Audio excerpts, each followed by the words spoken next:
मतदार बंधू आणि भगिनींनो, सत्तेसाठी आणि खुर्चीसाठीच कोणत्याही थराला गेलेले आणि स्वतःची नीतिमत्ता, तत्वे, देशहित हा विचार सोडून फक्त स्वहित जपणारे सगळ्याच पक्षांचे राजकारणी तुम्ही गेल्या 5 वर्षात पाहिलेत. ना यांना जनतेच्या प्रश्नांशी देणे घेणं, ना जिथून निवडून गेले त्या मतदारसंघाच्या विकासाशी.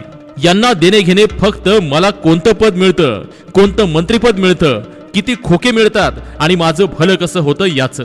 राजकारणाचा चिखलच नाही तर पूर्णपणे दलदल करून टाकली आहे या पक्षांनी. म्हणूनच या सर्वात जनतेची विश्वासार्हता जपलेला एकमेव पक्ष राहिला आहे आपल्या राजसाहेब ठाकरे यांचा महाराष्ट्र नवनिर्माण सेना, ज्याने स्थापनेपासून ते आज तागायत एक व्हिजन घेऊन प्रवास केला आहे.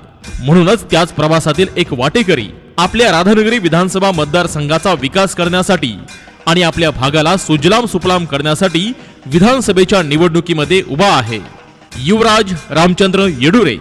तरी येत्या 20 तारखेला अनुक्रमांक 4 समोरील युवराज रामचंद्र येडुरे यांच्या रेल्वे इंजिन या चिन्हासमोरील निळे बटन दाबून त्यांनाच आपण मतरूपी आशीर्वाद देऊन निवडून देऊया आणि आपल्या राधानगरी मतदारसंघाचा सर्वांगीण विकास करूया.